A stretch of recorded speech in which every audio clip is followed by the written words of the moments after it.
Você não é ninguém. Não finge que é importante. Minha mãe falou, sinceramente, a gente esquece que você existe metade do tempo, e meu irmão completou. Então, bati o garfo no copo e falei, não vai demorar. Só 3 frases. Na hora, o rosto da minha mãe ficou branco. Eu não vacilei, não chorei e nem pisquei. Porque, quando você cresce com pessoas como as minhas, aprende a usar o rosto como uma armadura. Aprende a não reagir, pelo menos não de um jeito que eles possam usar contra você depois. E foi assim que começou o brunch. Chamam de brunch, mas vamos ser sinceros, é só um almoço de domingo com mimosa e muito julgamento. O cardápio muda, mas o clima é sempre o mesmo. A gente estava no meio de uma refeição super seca quando minha mãe resolveu fazer a avaliação dela. Ela gosta de tratar esses almoços como se fossem avaliações de trabalho, só que eu nunca nem fui contratada, né? Você não é ninguém, ela disse, como se estivesse falando do tempo. Não finge que é importante. E o Ryan, meu irmão mais novo cuja maior conquista na vida é existir perto de um sinal de Wi-Fi, ainda completou. Sério, a gente esquece que você existe metade do tempo. Ele riu, achando que era engraçado, como se todo mundo tivesse achado graça. Eu não ri. Só peguei meu copo. Nada dramático, só bati o garfo de leve na borda. E falei, não vai demorar. Só 3 frases. Os dois pararam de comer e me olharam. Aí eu disse, enquadramento, pai. Esse é pra você. Peguei uma pasta preta da minha bolsa e empurrei na direção deles na mesa. Nada de discurso longo, nem em voz alta. Só um empurrãozinho calmo na toalha de linho. O Ryan ficou com cara de confuso, como se achasse que eu estava entregando currículos. O Mark, o marido que minha mãe casou quando eu tinha 15 anos e que esqueceu meu pai assim que assinou os papéis, se inclinou pra frente, tipo esperando ganhar ingresso para um show. Mas minha mãe? Nem se mexeu. Só ficou me olhando. Depois de um tempo, ela pegou a pasta e abriu. Página 1, depois página 3. E eu vi acontecer. A expressão dela mudou devagar, como quando alguém percebe que os freios do carro não funcionam e a parede tá chegando rápido. Os dedos dela começaram a tremer um pouco. O Mark, que estava todo cheio de si, ficou branco. O Ryan ficou parado, com o garfo no ar, sem saber se comia ou saía correndo. Minha mãe chegou na última página. Sua __, ela falou, quase sussurrando. O Mark levantou na hora, e a cadeira dele fez aquele barulhão no chão. Você disse que tinha apagado isso, ele reclamou. Eu também levantei, ajeitei meu suéter e peguei minha bolsa. Os originais já estão com gente importante, falei.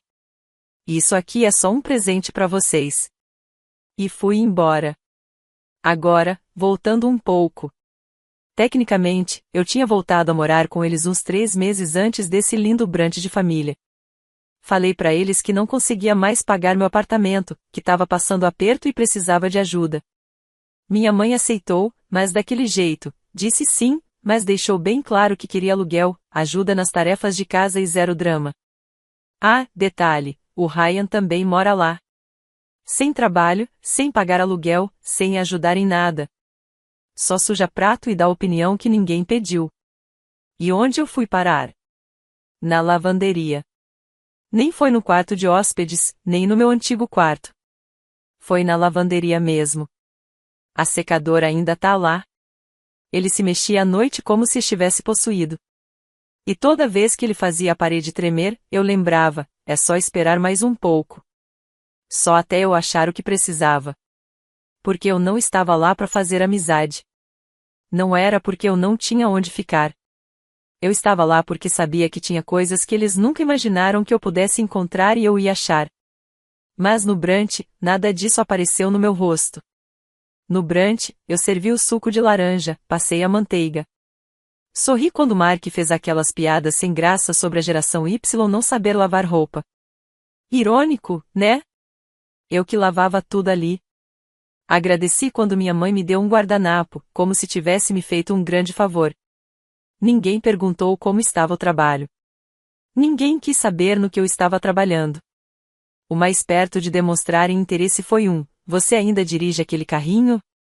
De Natal, eu ganhei uma caneca escrito filha favorita de alguém, o que é engraçado, já que tenho certeza que só lembraram de me dar presente no mesmo dia. O Ryan ganhou um Sartvates novinho e uma viagem para Cancún, para cuidar da saúde mental dele. E eu? Eu precisava aspirar a escada. Então sim, aquele momento no brunch não foi algo planejado. Mas parecia que tudo estava pronto. Quando vi o rosto da minha mãe ficar branco. Quando vi o Mark olhando para a porta, tipo calculando quanto tempo levaria para fugir dali. E quando o Ryan, finalmente, ficou quieto. Eu soube que tinha acertado. Não precisei gritar. Só precisei falar a verdade. E nem era o fim ainda. Sabe como tem gente que fala da infância como se fosse uma série de comédia? Cheia de piadinha interna, tradição esquisita de família, histórias vergonhosas de aniversário que todo mundo ri depois? E isso não era meu. Minha infância não foi cheia de gente rindo ou brincando. Foi mais tipo sobreviver sem ganhar prêmio no final. Por fora, a gente parecia uma família normal de cartão de Natal, todo mundo sorrindo forçado. Férias em família que viravam álbuns de fotos que minha mãe fazia questão de montar. A geladeira era coberta de desenhos horríveis do Ryan, como se ele fosse o próximo Picasso. Mas, por dentro, era como estar num trabalho em grupo, onde só eu fazia alguma coisa e ainda levava a culpa se a nota fosse ruim. O Ryan sempre foi o queridinho, o menino de ouro. Ele quebrava as coisas e todo mundo achava engraçado. Uma vez eu só derrubei um copo de suco e fui mandada pro quarto porque era desastrada e dramática. Com o tempo, comecei a me perguntar de verdade se eles tinham simplesmente esquecido que eu existia. Teve um dia, eu tinha uns 9 anos, cheguei super animada em casa porque ganhei um concurso de arte na escola. Não era nada gigante, mas eu fiquei muito orgulhosa. Mostrei o certificado para minha mãe. Ela olhou e disse: "Você devia focar em ciências. Arte não leva ninguém a lugar nenhum." Na mesma semana, o Ryan ganhou uma fitinha de bom ouvinte e ela mandou emoldurar. Essas coisas marcam a gente. Elas vão te desgastando, mas de um jeito que nem aparece pra fora. Você começa a pensar que talvez o problema seja você. Que você é menos interessante, menos legal, menos digno de atenção. A única pessoa que nunca me tratou como se eu fosse invisível foi meu pai. Ele não era de fazer cena nem discurso bonito. Não tentava ganhar prêmio de melhor pai do mundo. Mas ele estava lá. Ajudava com a lição de casa, fazia o melhor queijo quente do planeta, ouvia quando eu falava dos livros que estava lendo e lembrava das coisas que eu dizia. Meu pai era firme e quieto. Eu nunca entendia por que minha mãe ficava tão irritada com ele. Parecia que só o fato dele estar no mesmo lugar que ela já era uma ofensa. Ela tratava ele do mesmo jeito que me tratava. E, olhando agora, isso diz muita coisa. Mesmo assim, eu não questionava nada. Até o dia em que tudo virou de cabeça para baixo. Eu tinha 12 anos, estava sentado na sala, comendo pipoca seca e vendo um programa que eu nem queria ver.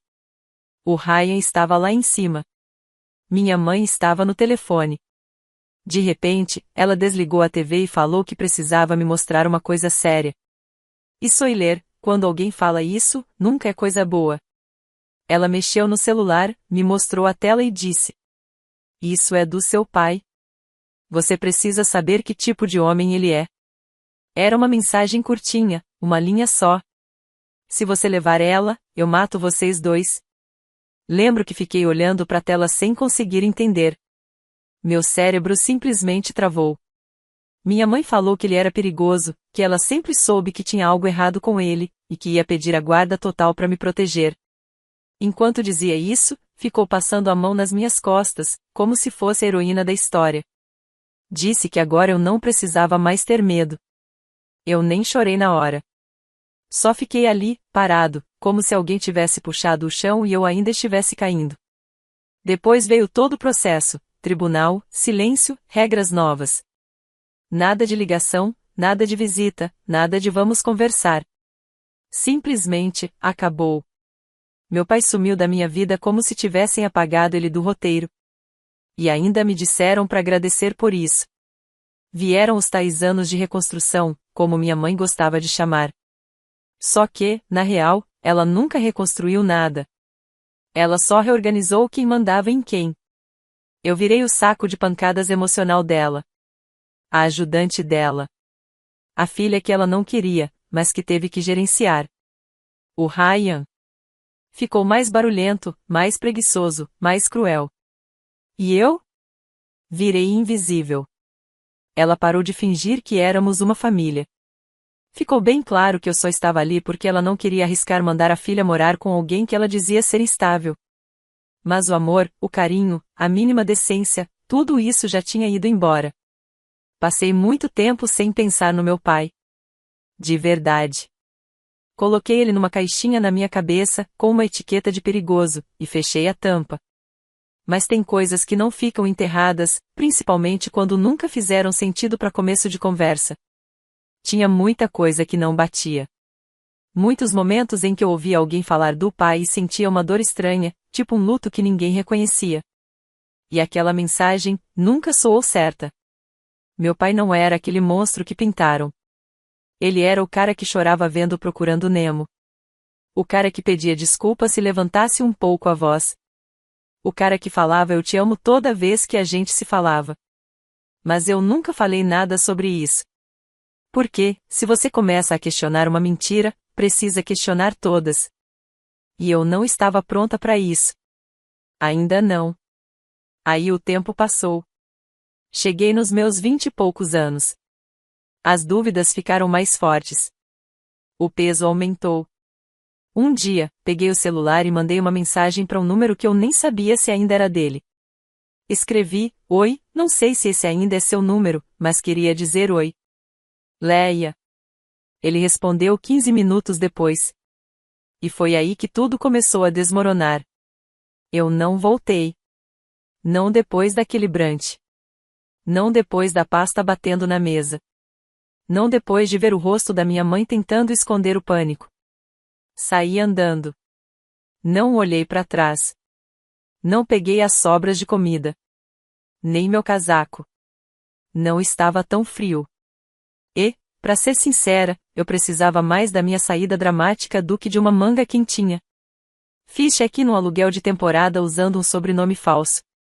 Nada muito dramático, só o suficiente para manter tudo quieto enquanto a poeira baixava. 2 horas depois, meu irmão mandou mensagem. "Que diabos você fez?"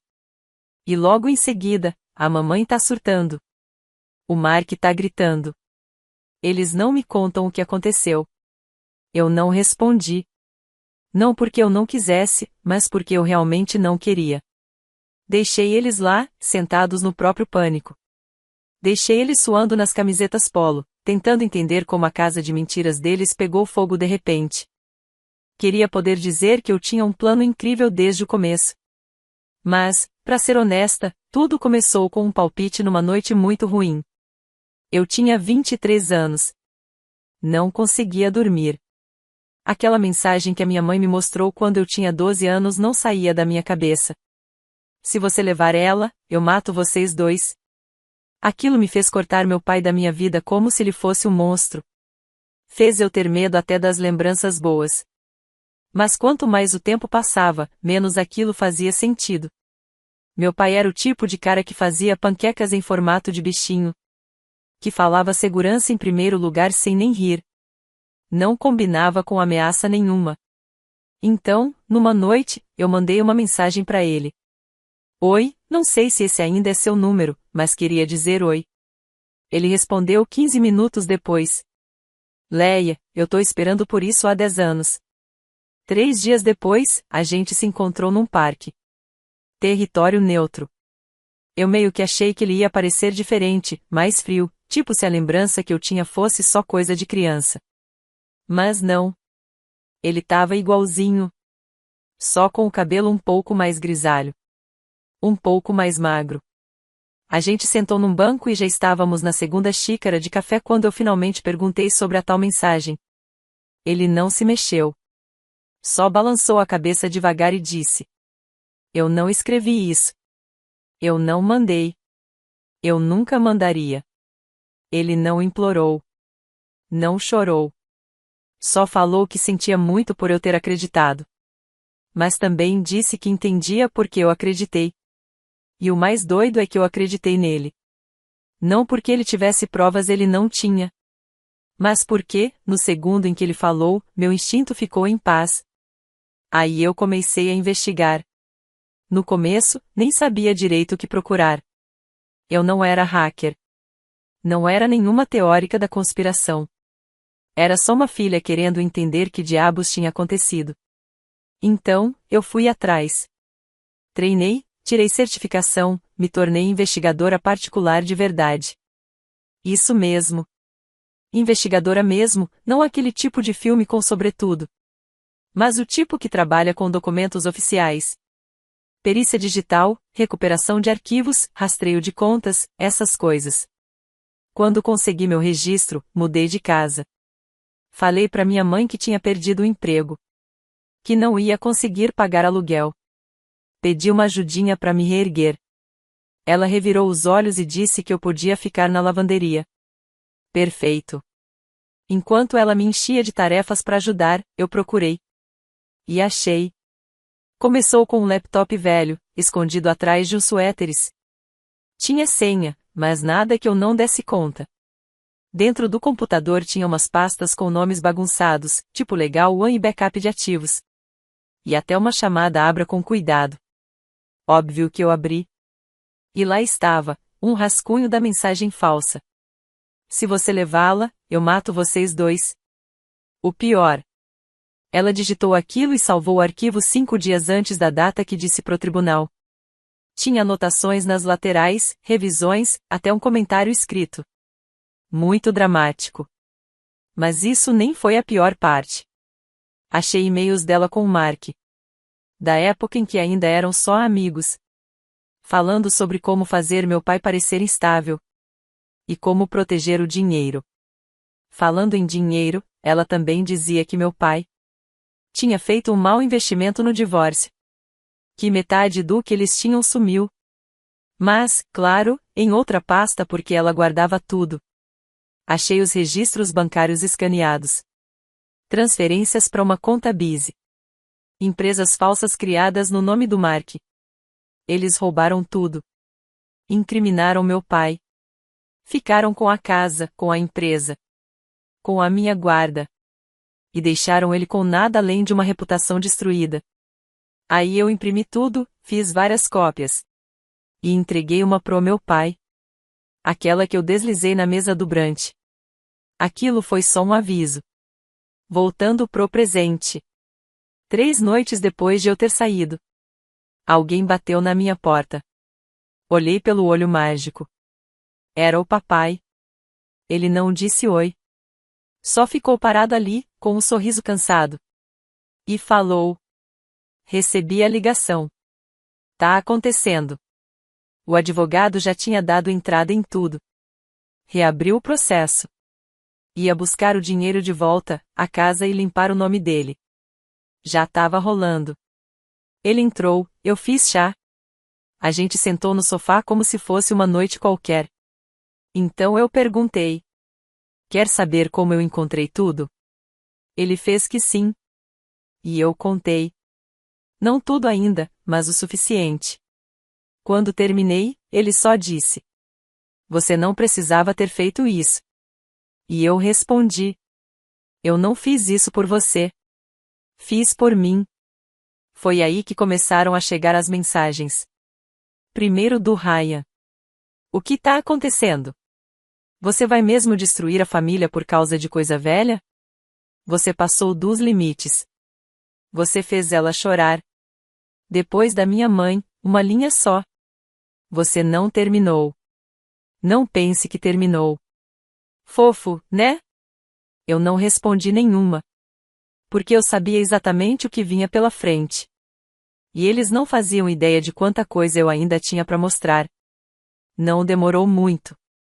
A carta judicial chegou 2 dias depois que meu pai entrou com o processo. Correio certificado. Envelope grosso. Aquele tipo de coisa que faz todo mundo ficar quieto quando vê na caixa de correio. Claro que eu não estava lá quando o grito chegou. Mas ouvi falar sobre isso. Parece que minha mãe abriu a carta na cozinha. Leu a primeira página e deixou cair a taça de vinho. Meio-dia, a cozinha toda vermelha. O Mark tentou parecer calmo. O que foi hilário, porque o nome dele estava lá, direto, na segunda página. Só posso imaginar o quanto ele deve ter pesquisado no Google para saber o que acontece quando rastreiam contas offshore. E o Ryan, coitado, ainda estava me mandando mensagens. Como se eu estivesse passando por alguma coisa. Você não precisa fazer isso. A gente pode consertar. Consertar o quê, exatamente? A mensagem falsa? O dinheiro roubado? O fato de que me trataram como uma peça de reposição por 20 anos. Desculpa, amigo, mas aquele navio já afundou. Os documentos do processo eram incontestáveis. E-mails, rascunhos, registros bancários, tudo ali, claro, preto no branco. Minha pasta não era só de recibos. Era toda a maldita auditoria. O juiz foi rápido, não por vingança, mas porque a situação era clara. Disse que era um padrão de engano que afetava a custódia, as finanças e a segurança pessoal. Eles mentiram por anos. Sempre. No papel, a decisão foi de restituição total. Cada centavo que eles roubaram tinha que ser devolvido, com multas e juros. Eles tiveram que vender a casa, os carros, as contas de investimento. O Mark ainda tentou dizer que não sabia de nada. Falou que confiava no planejamento financeiro da esposa. O que até teria sido mais convincente se ele não tivesse assinado as transferências eletrônicas. Eles venderam a casa em 3 semanas. Minha mãe, sem saber o que fazer, se mudou para um apartamento de 2 quartos. Com a torneira vazando e sem isolamento. E pela primeira vez na vida dela, ela não fez uma festa de inauguração. Mas ela ainda não tinha parado de ser dramática. Mais ou menos uma semana depois da decisão, ela tentou de novo. Criou uma conta no Facebook usando meu nome. Mesma foto, mesma biografia, até copiou uma postagem antiga minha, palavra por palavra. Aí começou a postar umas coisas malucas, falando que meu pai abusava dela, que eu era instável e que a gente tinha hackeado as contas dela. Foi patético. E também muito burro, porque em uns 15 minutos o perito já tinha achado o IP dela. Era da casa dela. Mesmo Wi-Fi, mesmo histórico de internet, mesmo notebook que ela usava para dar aula de pilates. O juiz nem ficou bravo. Só olhou para ela como se estivesse tentando resolver uma conta impossível. Senhorita Hartwell, ele falou, você inventou uma mensagem falsa do seu ex-marido e agora tá fingindo ser sua filha na internet. Ela tentou chorar. Não adiantou. Nem o Mark olhou para ela. O Ryan então, sumiu na hora que o dinheiro acabou. Sem lealdade, sem desculpa, só deixou de seguir ela no Instagram e, pelo jeito, foi correndo achar algum emprego que não precisasse de currículo ou responsabilidade. Nunca mais mandou mensagem. Por mim, tudo bem. Meu pai comprou uma casa. Nada de mansão, só uma casinha simples, com um quintal de verdade e uma varanda que pega um sol bom de tarde. Ele disse que lá era tranquilo, o que queria dizer que não dava mais para ouvir a voz da minha ex-madrasta gritando.